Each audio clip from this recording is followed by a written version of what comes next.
Assalamualaikum warahmatullahi ta'ala wabarakatuh.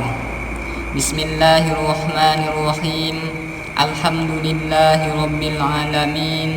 Wabihi nasta'in wa ala umurid dunya waddin. Wassalatu wassalamu ala ashrafil anbiya'i wal mursalin wa ala alihi wa sahabatihi ajma'in. Amma ba'd.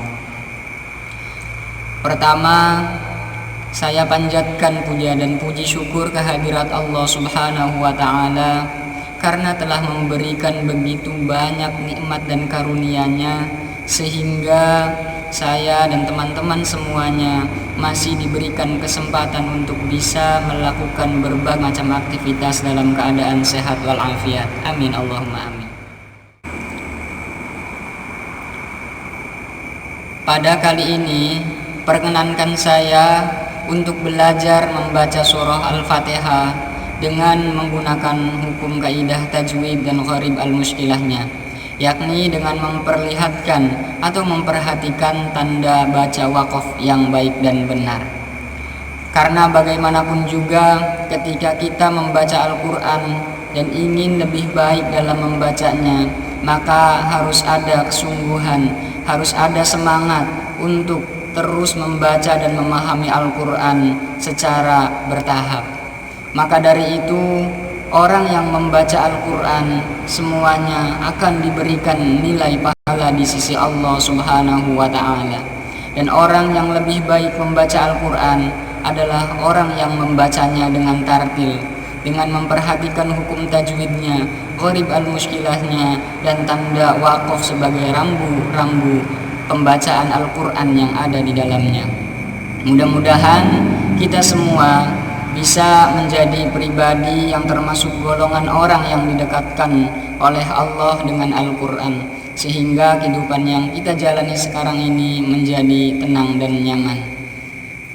Terima kasih, silahkan perhatikan dan silahkan dengarkan. Apabila ada yang salah dan ada kekeliruan, saya mohon maaf yang sebesar-besarnya. Wabillahi taufiq wal hidayah. Wassalamualaikum warahmatullahi wabarakatuh. A'udzu billahi minasy syaithanir rajim. Bismillahirrahmanirrahim. Alhamdulillahi rabbil alamin arrahmanir rahim maliki yaumiddin. Iyyaka na'budu wa iyyaka nasta'in. Ihdinas siratal mustaqim siratal ladzina an'amta 'alaihim ghairil maghdubi 'alaihim waladdallin.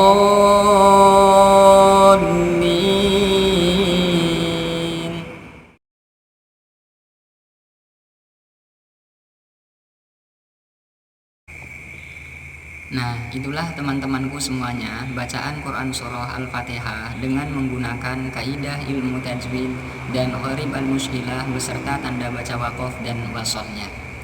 Mudah-mudahan teman-temanku semuanya mendapatkan pahala di sisi Allah karena telah mendengarkan, menyimak dan memperhatikan bacaan Quran surah Al-Fatihah tersebut. Amin Allahumma amin.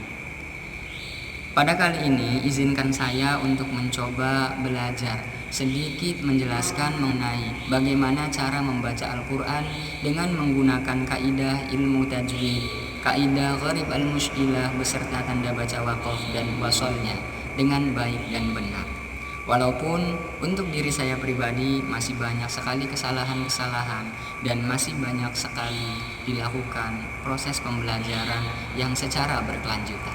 Tapi saya berusaha mencoba untuk sedikit menjelaskan mengenai bagaimana cara membaca Al-Quran dengan baik dan benar. Yang pertama, cara membaca Al-Quran dengan kaidah gharib al-mushkilah beserta tanda baca waqaf dan wasalnya. Apa sih gharib al-muskilat itu? Gharib al-muskilat itu yang pertama itu gharib, yang kedua al-muskilat. Jadi ada dua kata. Gharib itu adalah suatu bacaan yang tidak sesuai dengan kalimat yang ada di dalam Al-Quran tersebut. Sedangkan al-muskilat yaitu suatu bacaan yang harus dilakukan dengan penuh hati-hati sehingga tidak terjadi kesalahan-kesalahan pada saat membacanya. Nah, maka dari itu sangat penting sekali kita mempelajari gharib al-muskilat dalam membaca Al-Quran sehingga bacaan yang kita lafalkan bisa menjadi indah, bisa menjadi benar dan bermakna. Kemudian jangan lupa kita juga harus mengetahui tanda-tanda waqaf dan wasol di dalam Al-Quran. Pada ayat pertama Quran surah Al-Fatihah yaitu Bismillahirrahmanirrahim, dan di ayat tersebut berhenti. Kemudian ayat yang selanjutnya Alhamdulillahi Rabbil Alamin Ar-Rahmanir Rahim Maliki Yaumiddin. Kenapa di ayat yang kedua diteruskan? Kemudian ayat yang ketiga juga diteruskan sampai berhenti di ayat yang keempat. Karena di ayat yang kedua dengan ayat yang ketiga itu ada tanda baca waqaf lam alif, di mana tanda baca waqaf lam alif tersebut namanya waqaf adamul waqfi yang mempunyai arti tidak boleh berhenti, sebaiknya diteruskan. Makanya pada bacaan di ayat tersebut diteruskan. Kemudian pada ayat yang keempat itu berhenti karena ada tanda baca waqaf qola, yaitu al-waqfu al-aula yang artinya sebaiknya berhenti. Makanya berhenti di situ. Nah, jadi cara bacanya Bismillahirrahmanirrahim. Alhamdulillahi Rabbil Alamin Ar-Rahmanir-Rahim Maliki Yaumiddin.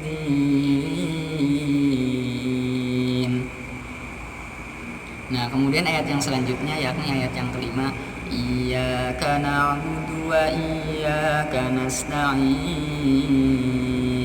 Dan di ayat ini juga berhenti dan tidak diteruskan karena waqaf yang ada padanya itu adalah waqaf qola atau al-waqfu al-aula yang menunjukkan makna sebaiknya berhenti.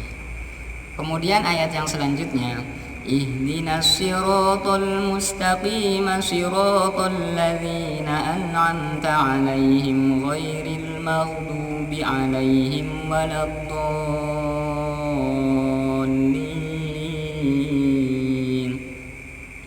Diteruskan atau dilanjutkan karena waqaf yang ada dalam ayat tersebut adalah lam alif, yaitu waqaf adamul waqfi yang mempunyai makna tidak boleh berhenti dan berhenti di akhir ayat. Itulah penjelasan mengenai tanda baca waqaf atau wasol dalam Quran surah Al-Fatihah. Kemudian selanjutnya, bagaimana cara kita belajar atau memahami hukum kaidah tajwid dalam Quran surah Al-Fatihah tersebut? Yang pertama, Bismillahirrahmanirrahim.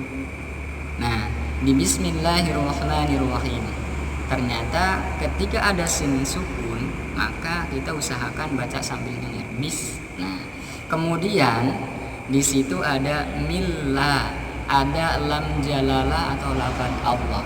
Ketika ada lam jalalah, ya, di situ ada kaidah hukum bacaan tajwid. Namanya adalah lam tarkik atau tipis. Kenapa dinamakan lam tarkik? Karena ada lam jalalah sebelumnya ada huruf yang berharokat kasrah. Kecuali sebelumnya ada huruf ya yang berharokat fathah atau dhamma, maka lam jalalahnya tersebut namanya lam jalalah tafhim. Nah, kemudian selanjutnya Bismillahirrahmanirrahim. Di Allah itu namanya asyamsiyah ya. Jadi kita mengikuti ya, alif lamnya tidak dibaca secara jelas tetapi diidghamkan ke huruf yang bertasydidnya di ra. Ar-Rahmanir-Rahim sama Allah sama Nir-Rahim. Nah, di situ juga ada Ar-Rahma, di situ ada maqabi'i.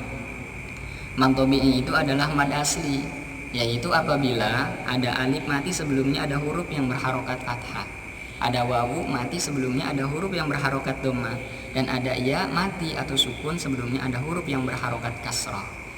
Bismillahirrahmanirrahim. Ma itu namanya hukum bacaan mad tabi'i. Kemudian manirrahim di akhir.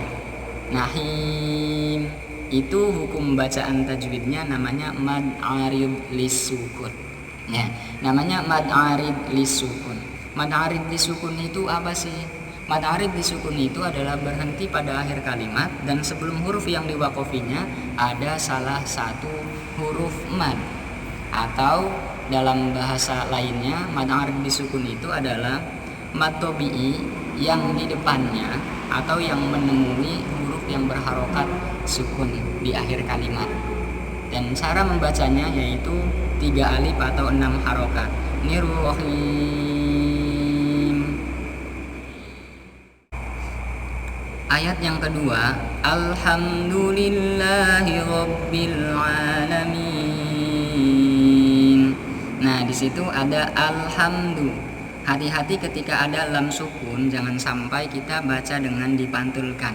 Karena kita tahu bahwa lam itu bukan merupakan huruf qalqalah yang harus dipantulkan.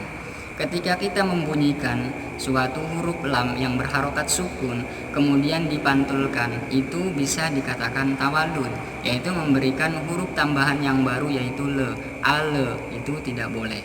Caranya alhamdu tanpa dipantulkan. Alhamdu harus bersih di alnya. Alhamdulillahi rabbil alamin. Tidak boleh dipantulkan. Alhamdulillahi rabbil alamin. Nah, di situ lillah ada mad tabi'i juga sudah dijelaskan. Kemudian rabbil alamin. Ketika ada huruf ro yang berharokat fathah itu namanya ro tafhim. Rabbil itu tafhim, cara bacanya tebal ro-nya. Rabbil. Kemudian rabbil alamin.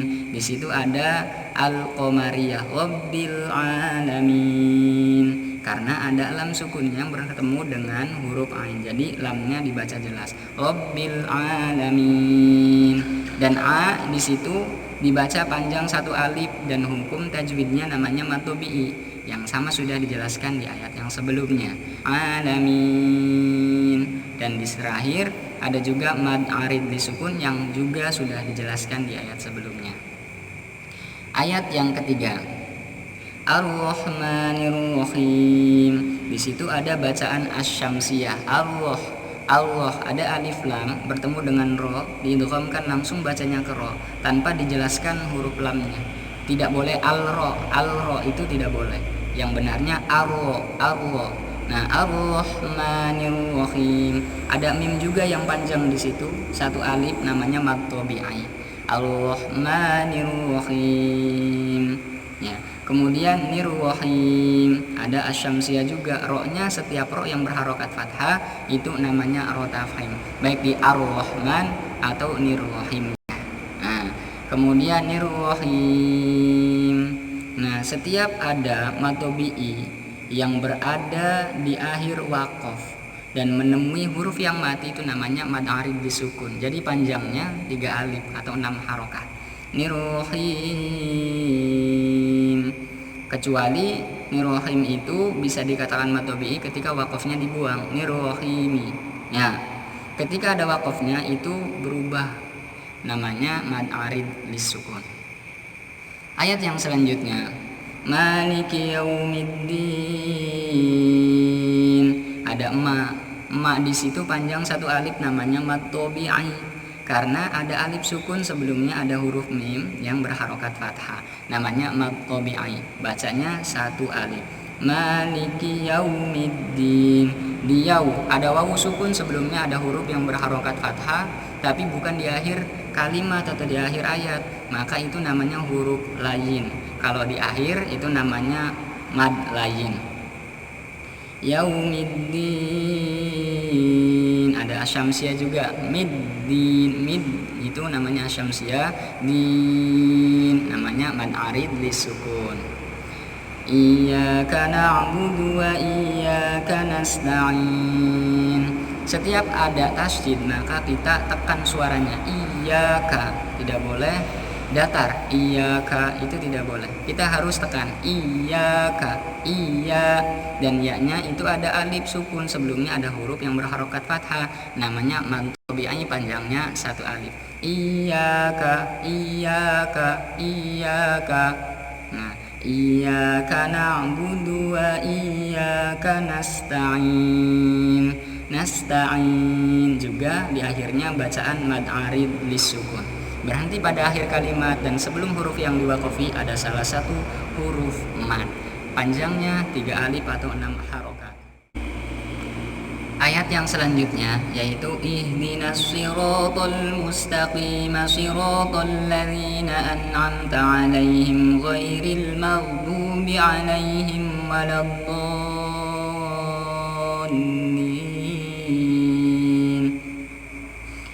Ihdinas sirata, di nas-sirata itu ada hukum bacaan asyamsiyah, di mana ada alif lam yang bertemu dengan shad. Shad itu termasuk salah satu huruf asyamsiyah.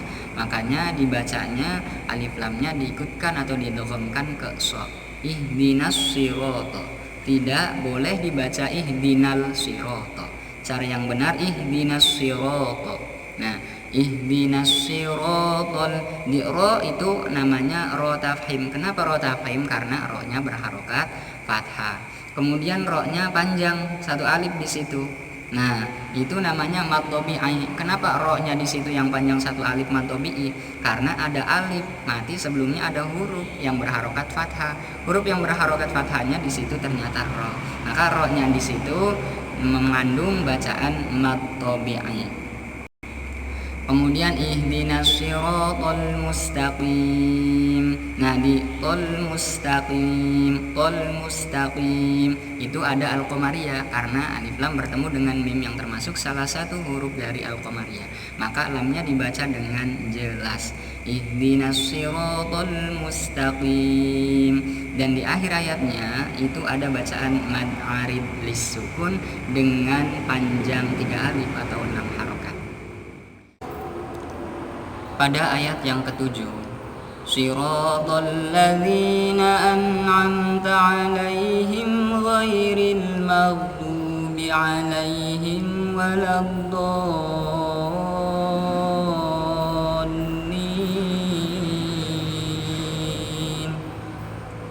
Nah, pada ayat itu ada shirata, ada ro yang berharokat fathah, itu dihukumi dalam kaidah ilmu tajwidnya adalah ro tafhim karena ro-nya berharokat fathah. Kalau ro-nya berharokat kasroh maka ro tarkib. Nah, kemudian setelah ro-nya ternyata ada alif sukun atau alif mati. Nah, alif itu termasuk salah satu huruf dari mad tabi'i. Makanya persyaratan dari mad tabi'i adalah adanya alif mati atau sukun sebelumnya ada huruf yang berharokat fathah.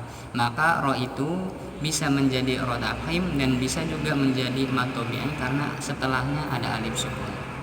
Nah, kemudian siratal ladzina an'amta, siratal ladzina, di situ ada asyamsiyah tol ladzina karena lam itu termasuk salah satu huruf asyamsiyah. Siratal ladzina. Kemudian di zina ada ya sukun, sebelumnya ada huruf yang berharokat kasroh.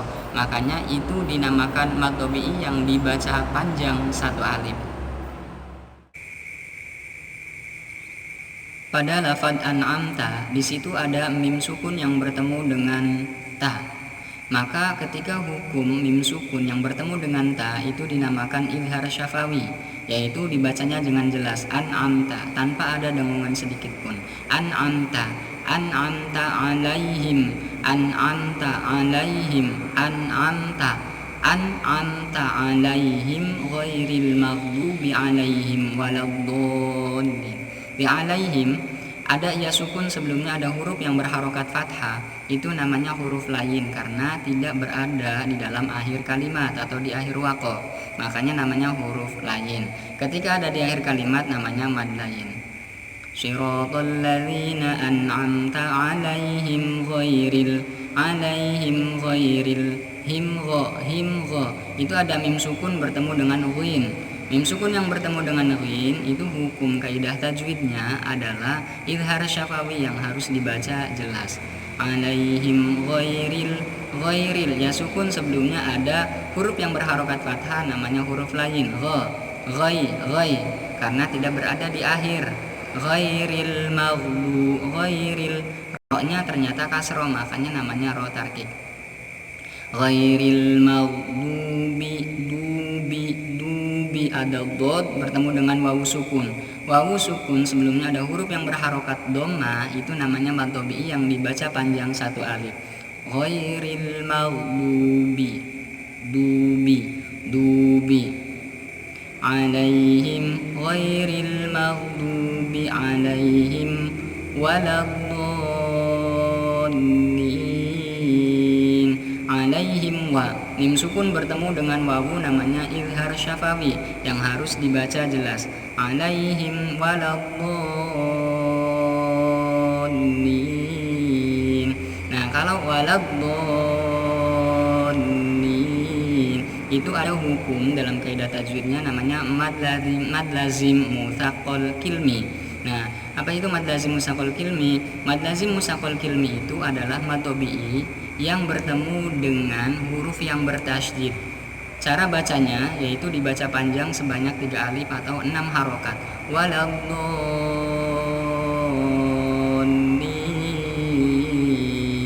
Dan yang terakhirnya namanya bacaan mad arid lis-sukun. Nah, itulah penjelasan bagaimana cara membaca Quran surah Al-Fatihah dengan kaidah ilmu tajwid, dengan kaidah gharib al-mushkilat dan tanda baca hukum waqaf dan wasolnya. Mudah-mudahan bisa bermanfaat bagi kita semua, dan saya mohon maaf apabila banyak terjadi kesalahan ataupun kekeliruan dalam hal apapun.